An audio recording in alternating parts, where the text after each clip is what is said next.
good morning ছাত্ৰ ছাত্ৰীসকল আমি আজি পঞ্চম শ্ৰেণীৰ আমাৰ পৰিৱেশ পাঠৰ পিছৰ অংশ আলোচনা কৰিবলৈ আগবাঢ়িছোঁ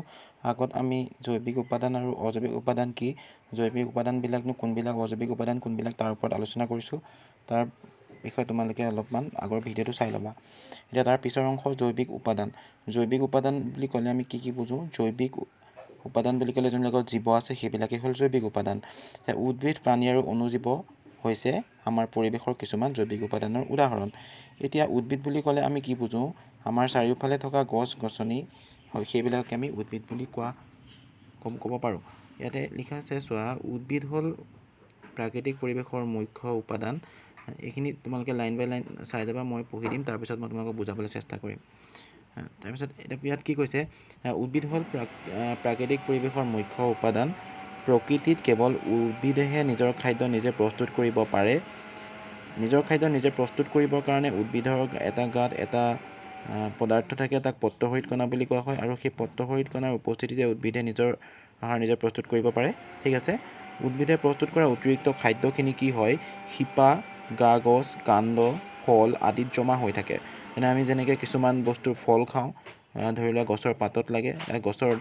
পাত আৰু ডালৰ ওপৰৰ ফালে লাগে আৰু কিছুমান আছে মাটিৰ তলত লাগে যেনে আমি মূলা গাজৰৰ কথা ক'ব পাৰোঁ ঠিক আছে কিছুমান আমি গছ খাওঁ যেনেকৈ শাক পাচলিবিলাকৰ গছ খাওঁ সেইকাৰণে কৈছে যে অতিৰিক্ত খাদ্যখিনি সিহঁতে য'ত জমা কৰি ৰাখে সেইখিনি আমাৰ প্ৰাণীৰ কাৰণে খাদ্য হয় ঠিক আছে মানুহৰ দৰে সকলোবোৰ জীৱ খাদ্যৰ বাবে উদ্ভিদৰ ওপৰত নিৰ্ভৰ কৰে আৰু তোমালোকে সচৰাচৰ দেখি থকা বৃক্ষ গুল্ম লতা বা তৃণজাতীয় উদ্ভিদবোৰৰ বাহিৰেও আমাৰ চৌপাশে আৰু কিছুমান উদ্ভিদ আছে সেইবিলাকক আমি কি বুলি কওঁ সেইবিলাকৰ নাম হৈছে হয় শেলাই ভেঁকুৰ মছ আৰু ঢেকীয়াজাতীয় উদ্ভিদ হ'ব পাৰে ঠিক আছে পুখুৰী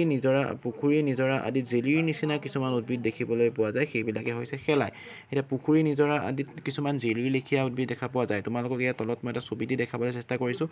পুখুৰী নিজৰা এটা জেলি লেখীয়া কিছুমান সেউজীয়া ৰঙৰ উদ্ভিদ এইবিলাকক আমি শেলাই বুলি কওঁ আৰু এই শেলাইবিলাকৰ কি হয় এইবোৰ সেউজীয়া হয় আৰু লগতে ইহঁতে নিজৰ আহাৰ নিজে প্ৰস্তুত কৰিব পাৰে কাৰণ ইহঁত সেউজীয়া ৰং আৰু সেউজীয়া ৰং হোৱাৰ কাৰণে ইহঁতৰ পত্ৰহৰিত কণা ইয়াত আছে উপস্থিতি আছে ইয়াৰ পিছত আমি ক'ব পাৰোঁ আৰু এবিধ উদ্ভিদ হ'ল ভেঁকুৰ মানে কি হ'ল যে পচা কাঠ গোবৰ এয়া হ'ল ভেঁকুৰৰ চিত্ৰ ভেঁকুৰ মানে কি মই বুজাই দিছোঁ পচা কাঠ গোবৰ আদিত বেংছতাৰ দৰে কিছুমান উদ্ভিদ দেখিবলৈ পোৱা যায় বেংছতা মানে কি গম পাইছেনে কাঠফুলা আৰু ইয়াৰ পাত হালধীয়া হয় বগা বা মুগা বৰণৰ হয় আৰু ইয়াত পত্ৰহৰিত কণা নাথাকে পত্ৰহৰিত কণাটো নাথাকে মানে পত্ৰহৰিত কণা অকল সেউজীয়া উদ্ভিদত থাকে আৰু সেউজীয়া উদ্ভিদত থকাৰ কাৰণে সেউজীয়া উদ্ভিদে নিজৰ খাদ্য নিজে প্ৰস্তুত কৰে আৰু পত্ৰহৰিত কণা নথকাৰ বাবে এই ভেঁকুৰে কি কৰিব নোৱাৰে নিজৰ আহাৰ নিজে প্ৰস্তুত কৰিব নোৱাৰে ইহঁতে আহাৰৰ বাবে আনৰ ওপৰত নিৰ্ভৰ কৰে বুজি পাইছা আৰু শেলাই আৰু ভেঁকুৰ এই দুয়োবিধে শিপা কাণ্ড আৰু পাত নাথাকে শিপা কাণ্ড পাত বুলি ডাঙৰ গছবিলাকত আমাৰ যেনেকৈ শিপা থাকে তলফালে ওপৰত কাণ্ড থাকে গছৰ ডালপাত থাকে ইয়াত তেনেধৰণৰ শিপা কাণ্ড ডালপাত নাথাকে তাৰপিছত আৰু এবিধ উদ্ভিদৰ কথা ক'বলৈ গৈছোঁ সেইবিধ হ'ল ধৰি লোৱা মছ বুলি কওঁ মছ কি হয় মছ হ'ল এনেকুৱা এবিধ উদ্ভিদ তাক সাধাৰণতে শিল ডাঙৰ গছ আদি সেমেকা জেগাত দেখিবলৈ পোৱা যায় আৰু সি সেউজীয়া দলিচাৰ দৰে এইখন দেখিছানে এখন দলিচা কাৰ্পেটৰ দৰে হৈছে দেখিবলৈ এইখন যেন এখন কাৰ্পেট পাৰি থোৱা আছে আমাৰ তেনেকুৱা এটা অনুভৱ হয়নে বাৰু সেইকাৰণে ইয়াক আমি কি বুলি কওঁ মছ বুলি কওঁ আৰু কি হয় ইহঁতৰ গা গছবোৰ একদম চেপেটা পাতৰ দৰে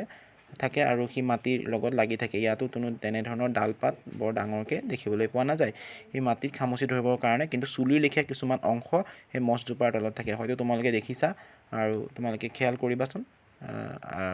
আৰু এবিধ হ'ল উদ্ভিদ ঢেকীয়াজাতীয় উদ্ভিদ আমি ঢেকীয়া সকলোৱে চিনিয়ে পাওঁ ঢেকীয়াজাতীয় উদ্ভিদ বুলি ক'লে আমি কি বুজিম যে ইহঁতৰ আমি দেখিছোঁ যে মূল কাণ্ড আৰু পাত থাকে মূল থাকে কাণ্ড থাকে আৰু পাত থাকে ঠিক আছে ই সেমেকা ঠাইত গজে আন এক প্ৰকাৰৰ উদ্ভিদ ঢেকীয়া আমি সকলোৱে চিনি পাওঁ আজি আমি চাৰিবিধ উদ্ভিদৰ চাৰিটা প্ৰকাৰ শেলাই ভেঁকুৰ আৰু মছ আৰু ঢেকীয়াজাতীয় উদ্ভিদৰ বিষয়ে আমি অলপমান কিছু কথা জানিলোঁ